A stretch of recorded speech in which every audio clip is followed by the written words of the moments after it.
In this video, I'm going to demonstrate how to administer CPR on an adult. Okay, suppose you find someone lying down on the floor. What are you going to do? First, assess the scene. Look around. Make sure the scene is safe. Are there safety hazards, a chemical spill, electrical wires, gas fumes, or anything dangerous? You can't help anyone if you become a victim too. If the scene is safe, check the person for a response. Tap or shake the victim on the shoulder and shout, "Are you okay?"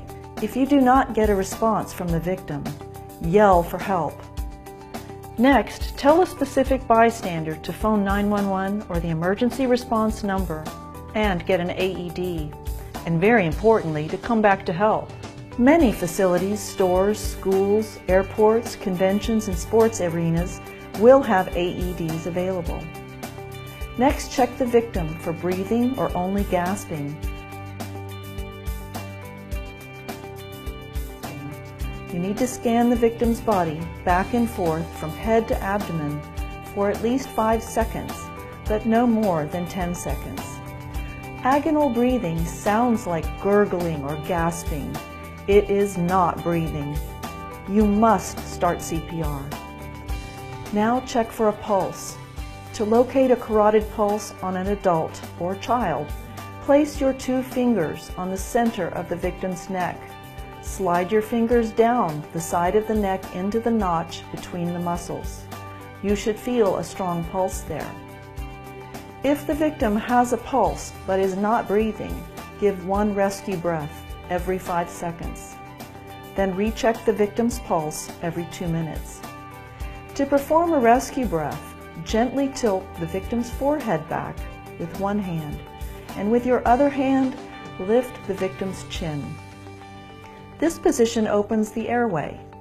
Pinch the nose closed and cover the victim's mouth with your mouth, breathing life-giving air into the victim. If you have a one-way mouth guard, use it as directed. The mouth guard has a one-way valve and protects the rescuer from contact with vomit, secretions, infectious fluids, etc. Place the elastic bands around the victim's ears to hold it in position.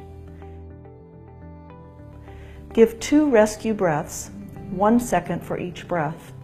Look for chest rise. If you don't see the chest rise, reposition if needed. If the victim has no pulse, start the CPR cycle of 30 compressions, 2 breaths, 30 compressions, 2 breaths, until help arrives or you can no longer perform effective CPR. Let me show you how to do this. First, if possible, remove clothing out of the way of the victim's chest. Next, locate your hand placement for compressions. With your hand, draw a line from armpit to center of chest for placement. Place the heel of one hand on the lower half of the sternum or breastbone. Now, place your other hand over the first, interlacing your fingers for support. With your arms straight and your shoulders positioned over the victim's chest, push down on the victim's chest. For an adult, you will want to push down at least 2 inches or 5 centimeters. Now watch as I perform 30 deep compressions in 18 seconds or less.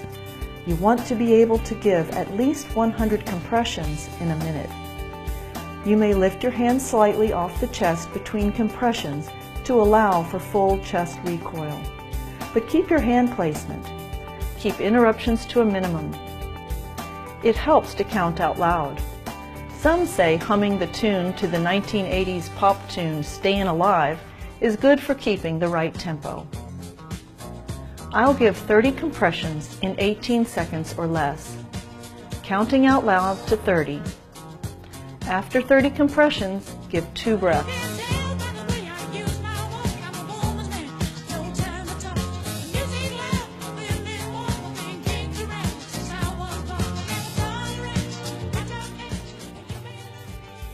Look for the chest to rise between breaths. If there was no one available to help, after performing 5 cycles of CPR, call 911 and/or get an AED.